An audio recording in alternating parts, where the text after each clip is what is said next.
Hello, everyone. Thank you so much for joining us today. I'm Candace with Fletcher Consulting. This is Perry Uzon with OnaCare. And today we are going to talk about actually break down breaking the growth ceiling, specifically talking about when it comes to recruiting as you are expanding into a different territory.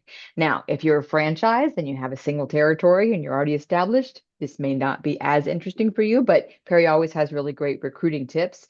So I'm excited for that. But if you are a newer agency and just now starting to grow in your area, or if you are an established agency who's decided, we've been getting some referrals across town or in that county or in that area, and we're going to try to expand, but you've got to recruit in that area in order to be able to grow, this is where Perry's going to shed some light on our story. Okay, Perry, let's go.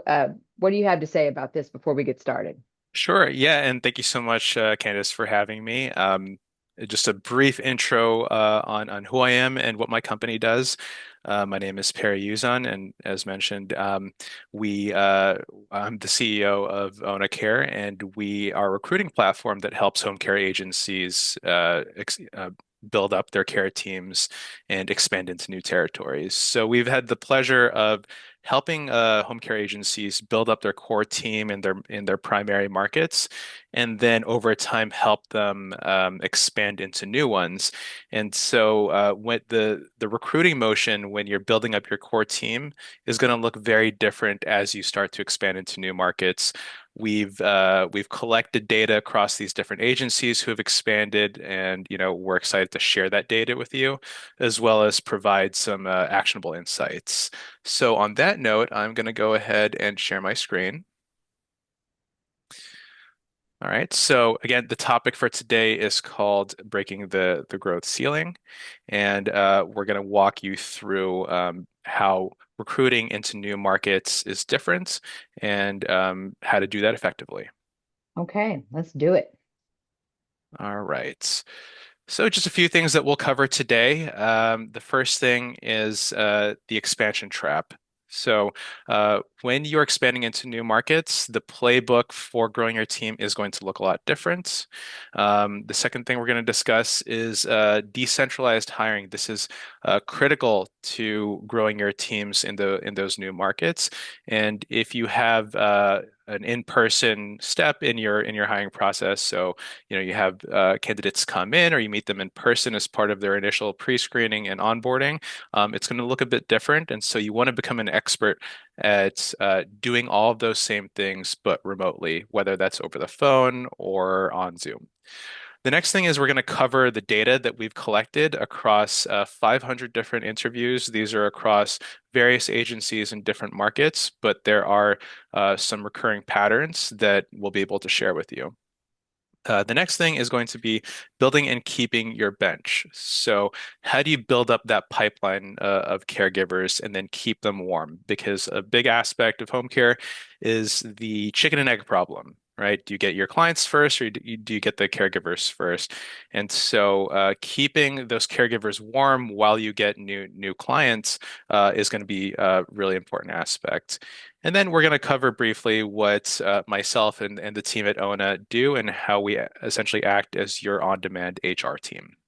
Great. Okay, we have a lot to cover in half an hour, so I will keep my gab to a minimum. Okay.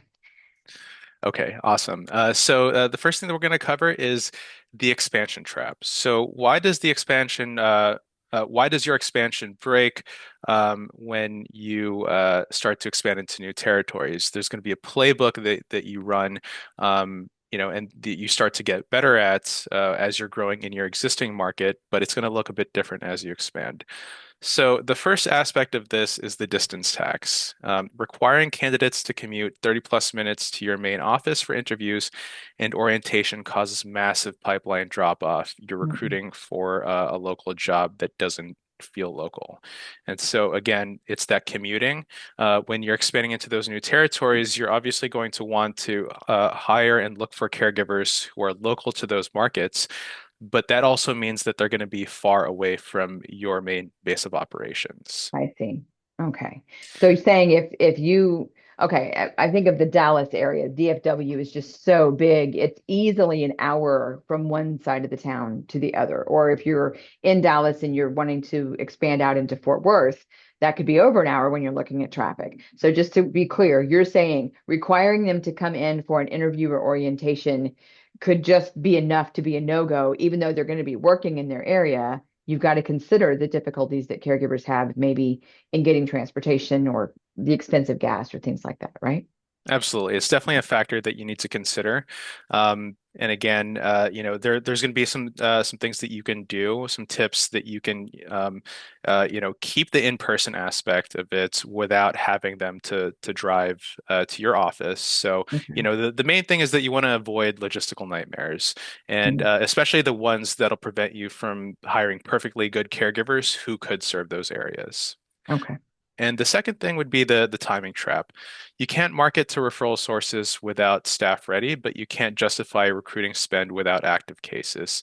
Meanwhile, Yeah. competitors with existing staff in that area are filling those cases. So again, it's a timing trap, but it's also you have to understand that when you're expanding into these new markets, now you're competing with agencies that are local to those markets, and so there's going to be an inherent built-in advantage and vice versa, when those agencies expand into your market. So that will cause a bit of a timing trap.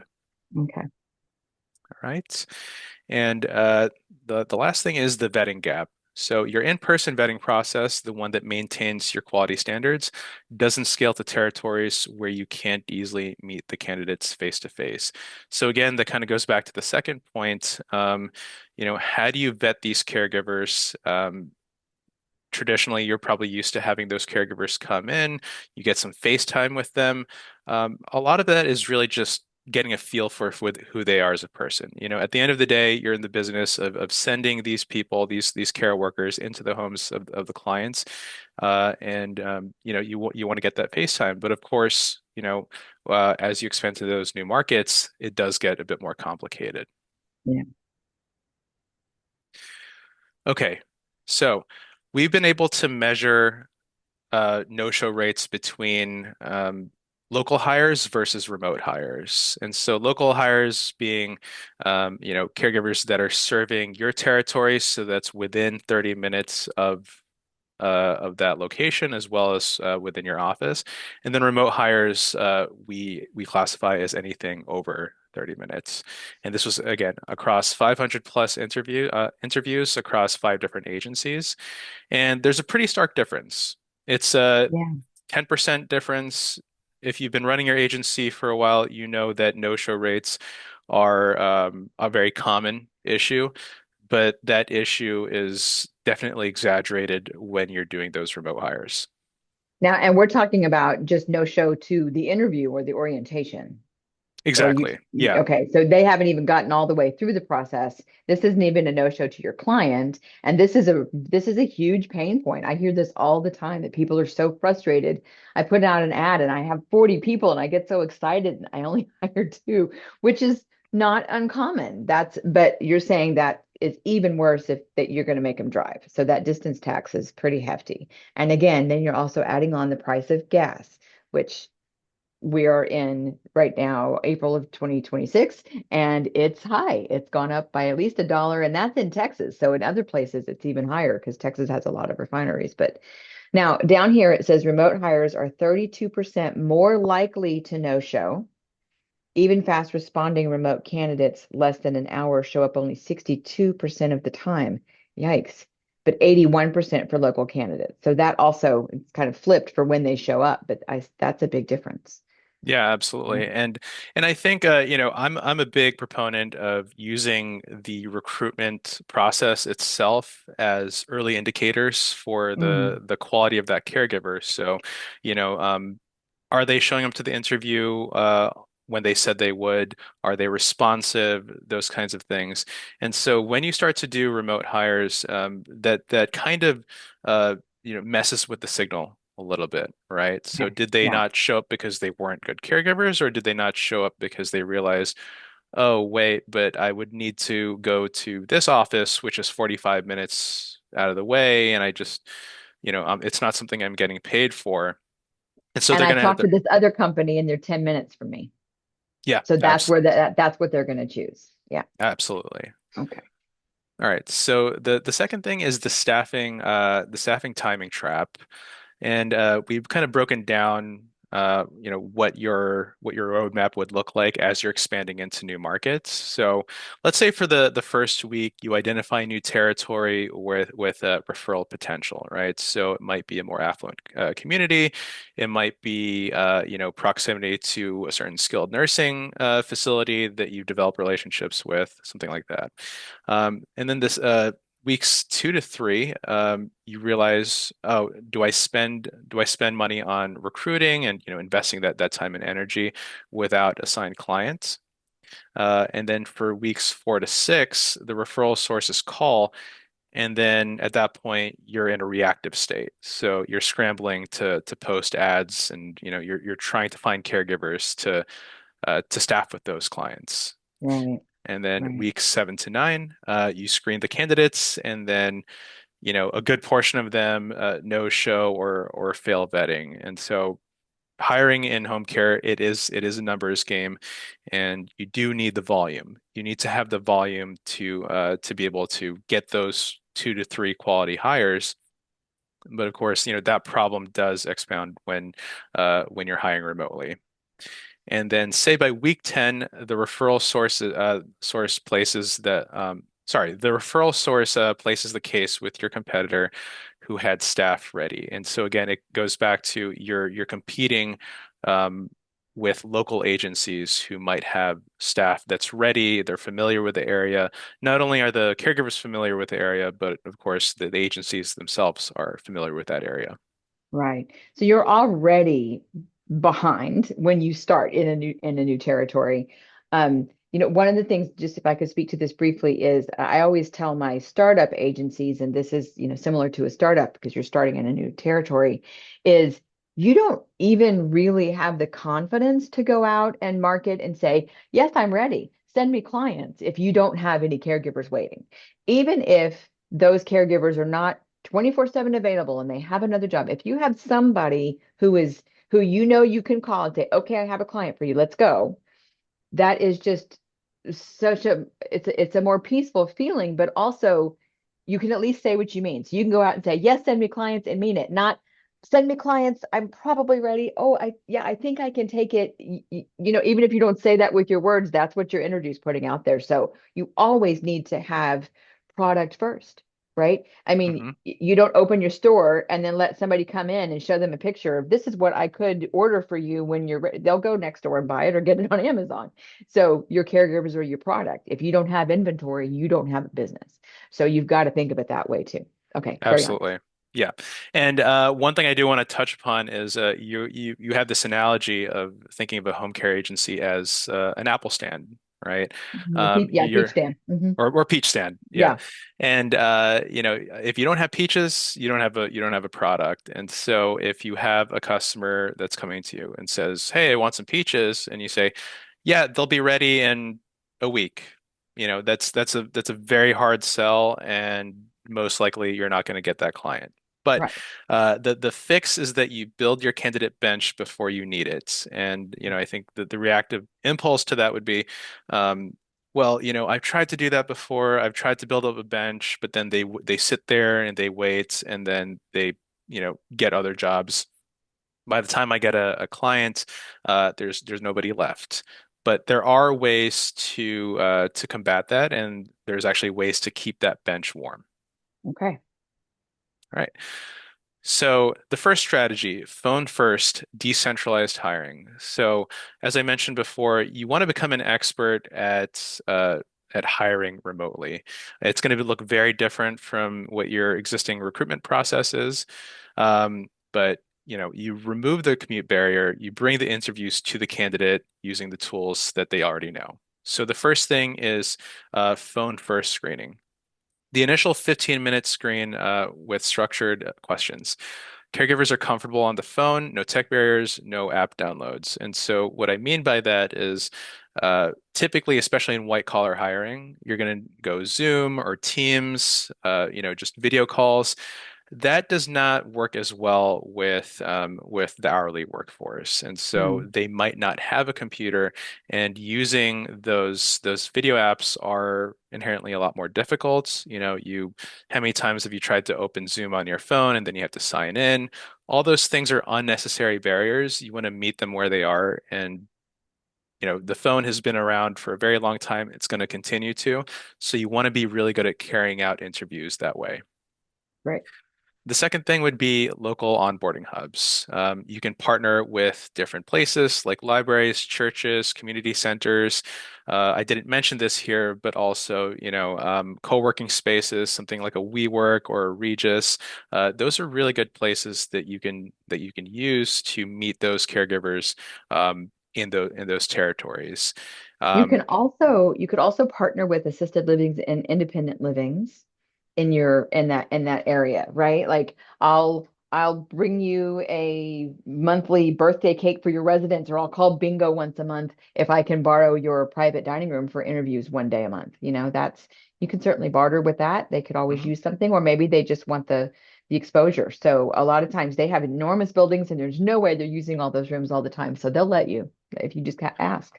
Absolutely. All right. And then, once you get good at phone screening as well as establishing relationships with those types of places, to have a space where you can meet these caregivers, um, you want to establish mobile interview days. So you send a Okay. recruiter to the new territory about once or twice a month for the walk-in hiring blitzes. Candidates can come in; they don't need an appointment.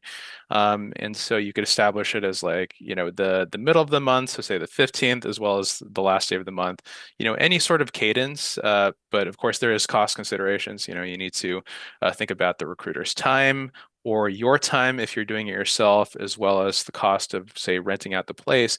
But the good news is, when you do these hiring blitzes, you can have caregivers come in groups and kind of hold these group sessions.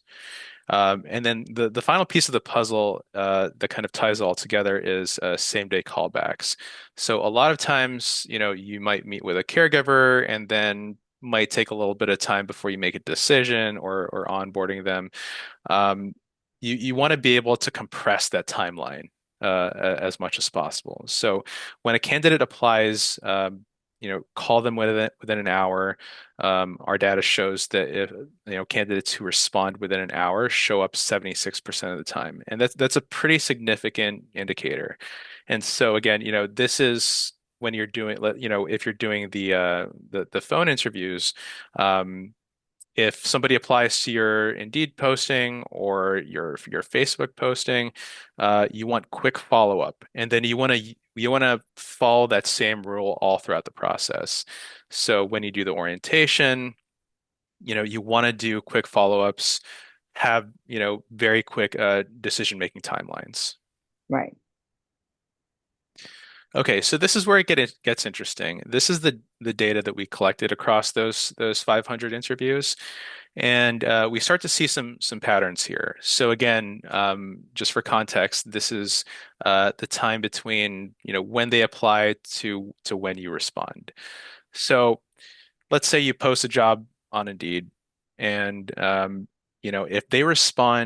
if you reach out to them as they apply and they respond within an hour, they are 75% more likely to show up.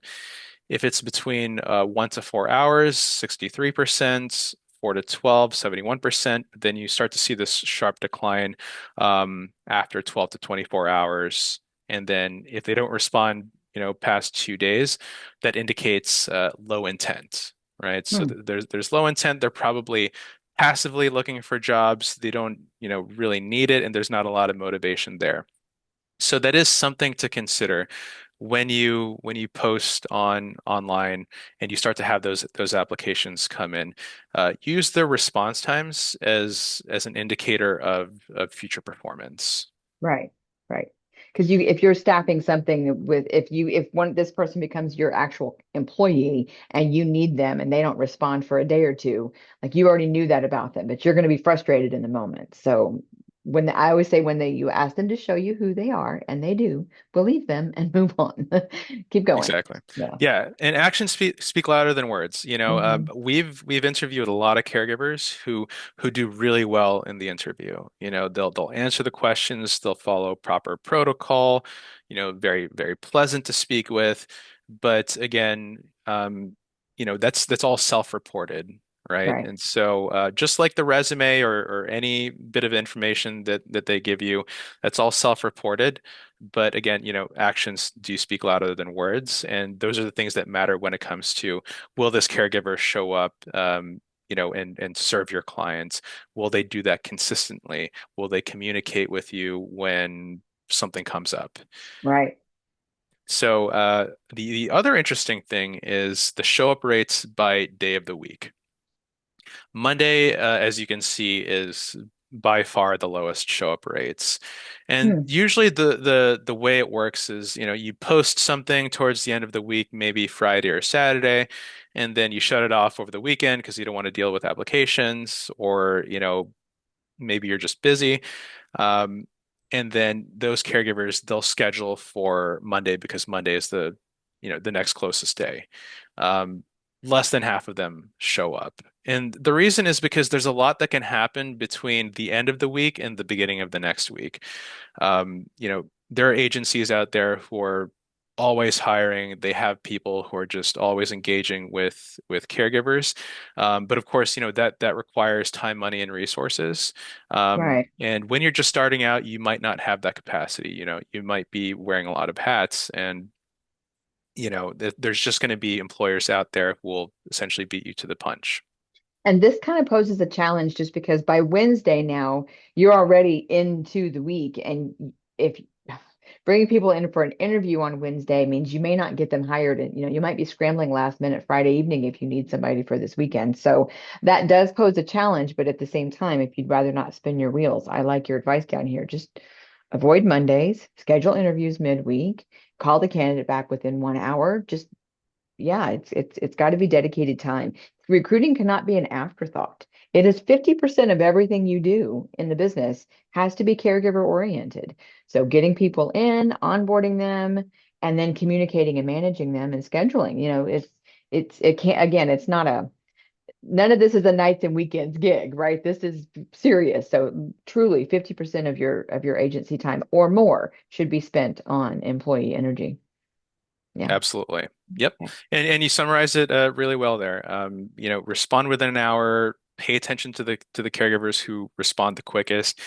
And Wednesday, Thursday, Friday, those are the best times to schedule interviews.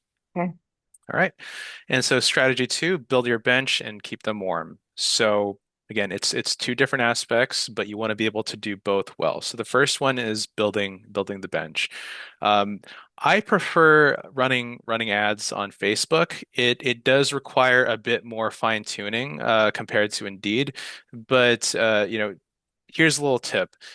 Indeed allows you to set daily budgets, but there are no caps, right? So you could say, okay, I'm going to allocate a $35 per day budget on Indeed. But that could easily run over. That could easily run over to Hmm. $100, 150, $200, especially if you have a very high demand job. So lots of hours, decent pay, that's going to attract a lot of applicants, and that might run up your budget very quickly. And then you say, okay, well, that's already a big chunk of my ad budget for the month. I don't know what I'm going to do now. So Facebook, it does require a little bit more fine tuning, but you can run schedules, so you can run them on certain times of the day, as well as have caps where you say, okay, once it hits $35, shut it off, put it on Right. pause. Yeah. Right. Okay. That makes sense. The other one would be to collect interest through simple intake forms. A lot of home care scheduling tools like, WellSky, HHA Exchange, the typical platforms. They will offer application links, and some of them offer a little bit more configuration. You want to keep it as simple as possible. Stick to the highest value information for that you're looking for. So, Mhm. uh, you know, For example, don't ask them to upload a resume. Ask them to list two of the most recent home care agencies or home care related employers that they've worked for. Okay. The other one would be to phone screen the top candidates and verify basic credentials. So again, that goes to that phone screening first. As those applications come in, if you have the time, and you can even, block certain hours of the day to do this, but within that time block, look at the applications and then just call them up directly, send them a text message if they don't answer. And Okay. then you want to target a bench of 5 to 10 pre-vetted caregivers before your first case. And the reason I say that is because it's not going to result in 5 to 10 ready to work caregivers. You Right. you want cushion. You really Right. want 2 to 3 good caregivers ready to go. So, you slightly over-index for the number of caregivers, so that whoever's left, at least you have 2 to 3 ready to Yeah, go. at this point you're playing odds. It's a gamble, so you've got to have a larger pool than what you really need because you know some are just not going to be available when it's time. hmm Okay. All right, and to address the other aspect, so once you built up that bench, you want to keep them warm. So you want to do weekly check-in texts. So, hey, are you still available? We're lining up cases in your area. You can offer them per diem or float shifts at nearby existing locations. So, this is going to require a little bit of mapping out the routes. But if you have any clients between your primary service area and the area that those caregivers are in, if you happen to have anything in between, those are the first caregivers that you want to reach out to. You might have Okay. some in your existing market that are that you have a good rapport with and that they're ready to go. But for the sake of keeping those caregivers warm, and ultimately what they want is, just a immediate source of income, that's a good opportunity to do that. Okay. Okay. And you can also have something like a priority placement guarantee, so you'll be first in line when cases come in. And then this is optional, but it's well worth it if you decide to allocate the budget, but a small activation bonus. So that's $50 to $100 when they take their first shifts in the new territory. And again, that just goes back to addressing the financial needs of those caregivers. So the main takeaway here is the goal isn't to have caregivers sitting idly. You want to have them warm. You want to have responsive candidates who are one phone call away from starting. And there are these techniques that we mentioned to keep that bench warm. So you're saying have these pre-vetted caregivers. You don't necessarily need to bring them in and do orientation. You could even do their backgrounds though if you needed to. But that way somebody's already met them maybe on the hiring day. We know that we like them. It's just a matter of knocking out the orientation when it's time, which could be done also on Zoom or quickly, so that, okay, I like that. So they're just ready to go. They're on the edge. Okay, sounds good. Yeah. Hmm. And there's what we call long tail recruitment, where you kind of break down your recruitment process across, multiple days. So instead of trying to get all the information about that potential candidate in one session, you could allocate certain days. So you could say on day one, let's just do a quick pre-screening call just to get to know a little bit more about you. And then say a couple days later, you ask them, hey, I need, 2 or 3 references. Okay. Can you send them over? So you're kind of looking for any reason to engage with them Right. while So instead still of doing staying it all at productive. once, it's like regular touch points every several days. It sort of keeps them on the line a little longer, if you will. Okay, I get that. That's Absolutely. smart. That's Yeah. smart. All right, and strategy three, practical remote vetting that actually works. You don't need fancy systems. Again, especially in white collar roles, there's all these fancy ATS systems and onboarding systems, but you don't need all that. You just need to have a good process that will also help you control your costs. So the first thing is, um, you know, the 15-minute structured phone screening. Again, you want to become an expert at doing phone interviews. That's where they are. That's the immediate way to engage with them. So you could stick to five standard questions. Every candidate gets asked the same way. It covers the logistical aspects, so the availability, transportation, experience with specific care tasks, motivations. So why do they want the job? This type of consistency beats gut feeling. As you start to talk to more caregivers, you do develop an intuition, right? You do develop an idea of what that caregiver might be like in a real world setting. But while that's important, it is a numbers game at the end of the day. And if you're going to be doing X amount of interviews within a given time period, you want to be consistent and you want to ask the same types of questions the same way, regardless of who that person is. Right. Especially if you're gathering information on people over a long period of time. If you have all these same metrics, then you know how to measure people like relatively against each other. That makes sense. Okay. Yeah. And then the second one would be same day reference checks by text. So, if you've ever done the reference checks yourself and you're calling these different employers, especially if they're a larger facility, you're going The to be ta worst. the worst. You're The going to be worst. Yeah. you're going to be taken through an automated system, and then you're going to be, connected to, three different people. The main thing is you want to have references that you can text. So it's got to be someone who, can't be family member, can't be friend. It should be a former or current supervisor, and you have their number. Just shoot them a text. It could just be a template like, hi, candidate name listed you as a reference for the caregiver role. Can you confirm they worked with you and would you recommend them? So it covers the two most important things. Um, Proof of employment. So did they work for you? And the second would be, are they rehireable, aka would you recommend them? It's low effort on their part. It's a text message that, they don't need to pause everything that they're doing to give the reference. You'd actually be really surprised by how quickly and how many people will actually respond. And so you can get that done very quickly. The third would Okay. be I like that. yeah. The third would be the certification photo uploads. So, you ask candidates to text or email a photo of their driver's license. Do they have any specific certifications like BLS, CPR, first aid prior to the interview? If they can't follow through with that, then they won't follow through on that shift. So, Hmm. it's like there's this time between when the person applies to when you do the actual interview. And again, you're not going to be available right away. They're not going to be available right away. There is going to be a predetermined time that you have for the interview. Use that time. It's a good time to have them send over certain things because for one, it'll be early signals of how professional and how reliable they are. But two, it'll just save you a lot of time with the onboarding if that person ends up being good. Right. Okay.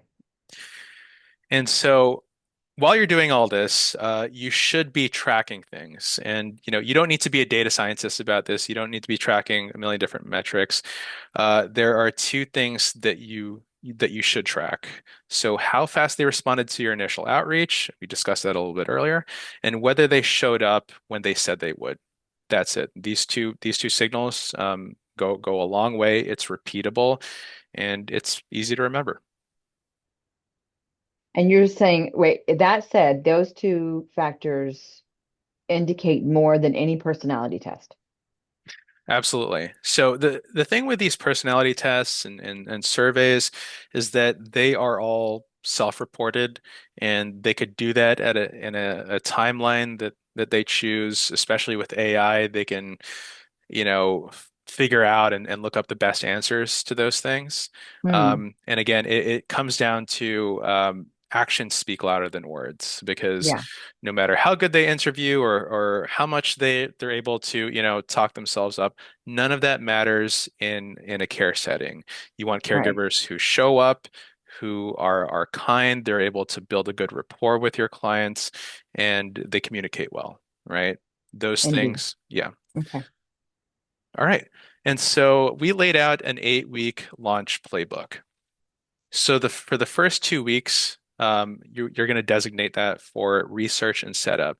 So you identify those target zip codes, check any licensing needs. So if you need to apply for a local business license in a different county, anything like that, build Facebook ad creative, and set up an intake form. And so again, Facebook ad creative, there's a lot of good tools out there. You can use things like ChatGPT to kind of help you, profile your target user, and that would be caregivers. What are their motivations? What are their interests? Um, and have a simple intake form. So, once they see the ad, you just have a simple form that they can fill out to, be able to capture that contact information, any valuable data about them. Okay. So weeks 3 to 4, you're going to want to build the pipeline. So you launch the Facebook ads, modest budget, $5 to $10 per day. You can set a cap so that you're not spending a cent over $10. You want to call the applicants same day as they're coming in. 15-minute phone screening with those 5 preset questions that you're going to ask consistently. And then you collect certification photos via text. Weeks 5 to 6, vet and bench. You're going to want to do those reference checks by text, so low effort. You have a template, just shoot them out to those supervisors or anyone they provided for reference. Okay. Background check results, so that's if you're in Texas, the Texas DPS background checks. Um, Work towards that bench of 5 to 10, and then do weekly check-ins via text. Right. All right. And those weekly check-ins are important, whether you have vetted them and they're sitting on the bench or you've already done the orientation to hire them. Anybody who's not working all the time, like I think this is a regular practice, needs a weekly check-in. Has your availability changed? Are you Hmm. working elsewhere? Because I have written down you're available Monday through Friday, but now you've picked up a job 3 days a week, and you need to know that so that you can staff them, so that you can keep them. That weekly check-in is always important. If they're sitting idle and not on the schedule, they need to hear from you, or they'll Hmm. just disappear. Yeah. Yep. And once you have that warm bench of say 5 to 10 caregivers, that's when you go live. So that's your weeks 7 to 8. You Okay. accept your first cases, you get those referrals, match them to the warm bench. So at that point, you already know where each caregiver is, what neighborhood they're in, what their transportation situation looks like. You notify the referral sources that you have caregivers ready to go. You want to be able to market with confidence. And Right. then you track the show up metrics. So again, how quickly did they respond? Did they show up, and did they show up at the time that they said they would? Great. Okay. All right. So in total, it's 8 weeks from decision to placement. If you start building your pipeline before you need it, you'll be able to expand into those markets much more smoothly. And you will have the chops to back up everything you're out there promising in the market. That's really what it comes down to. You need to be able to back up what you're saying you can do. Hmm. And yeah, this is necessary. I'm so glad that we got on today. Yeah. Um, and so again, as you're doing these things, what you're doing is you're building a process. You're building a playbook that is separate from the playbook that you would be using in your primary market. So when you're deploying this playbook, there are things that you want to track. I mentioned a few of them before. I'm also just going to briefly go over a few other metrics that you might want to track. You don't need to be a data scientist. Just, pick 2 or 3 that you think is most valuable to you. Okay. So, the first one would be time to first callback. We discussed that before. How quickly are they responding to you? Interview show up rates. So, are you hitting a good percentage of caregivers who are actually showing up? That's an indicator of a healthy pipeline and a healthy process. Bench size before launch. So again, you want to have a bit more caregivers than you actually need. You target 5 to 10, but expect to have, say, 2 to 3 ready to go. Okay. Uh, Another one would be time from case to fill. So, as you get those referrals and you say you do the assessment, how quickly are you filling those shifts? 48 hours is good, but it's not the standard. And so if you're hitting 48 hours, you're doing exceptionally well. Okay. And then you also want to measure retention. So 90-day retention spans, you want to target, say, roughly 75%. Um, retention, especially in home care, has always been a bit of an issue. But you want to build up good relationships with those caregivers. Do those regular check-ins to make sure that the time, money, and effort that you invested into acquiring those caregivers are paying off in the long term.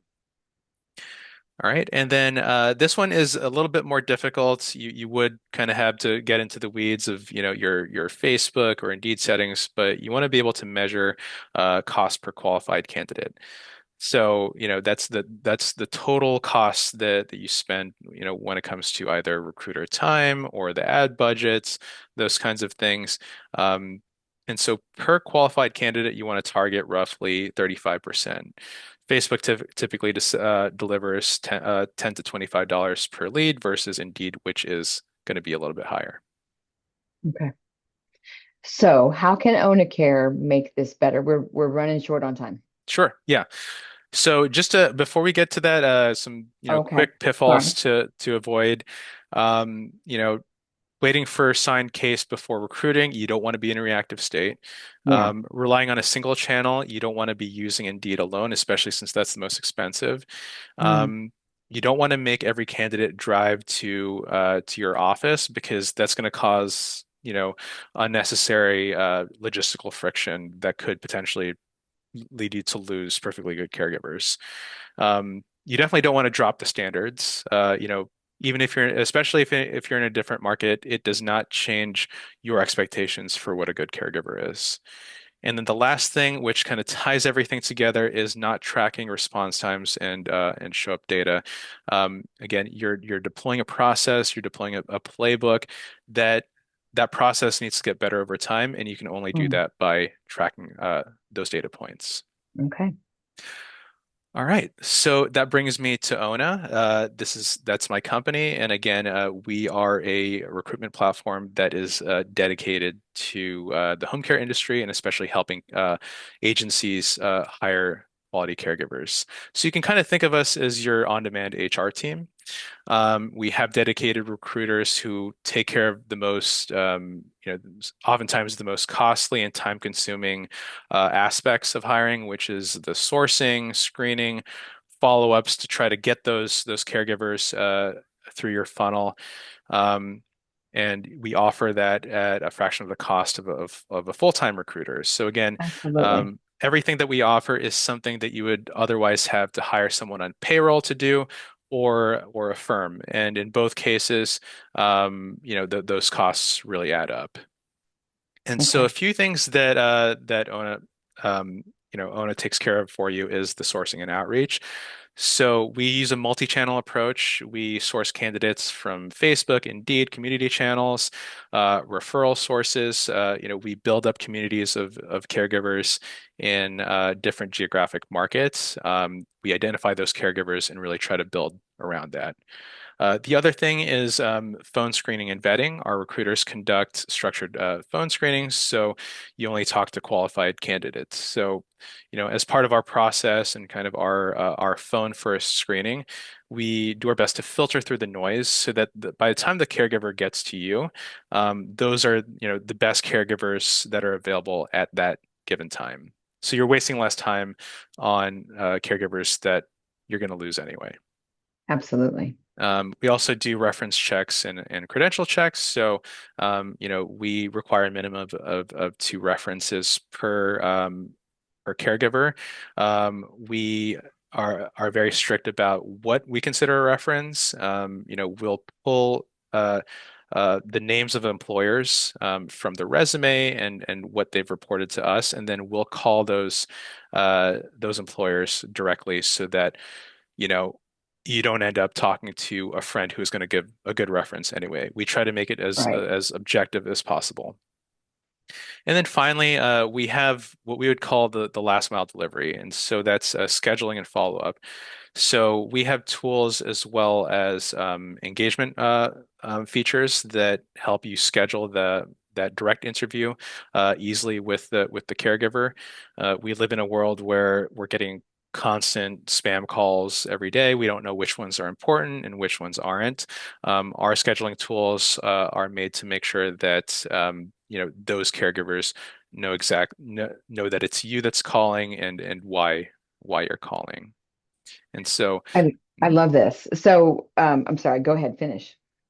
Sure, yeah. So just to quickly wrap it up, um, you know, the the things that the recruiters do goes past the initial screening. So we make sure that we have the recruiters who are following up with each caregiver to make sure that through that whole hiring life cycle, that those caregivers are actually making it through, doing the onboarding and, eventually getting them staffed with your clients. Okay. We are SMS first. We have a set of reminder SMS, confirmation SMS messages that make sure that they are, actually showing up and that you're not wasting time with the no-shows. We also have behavioral tracking. So, you know, um, as we both mentioned before, every touch point in your recruiting pipeline are early indicators of what that caregiver will look like in real world scenario. So we do track those things, and we actually score those caregivers and try to identify who the best ones are. Okay.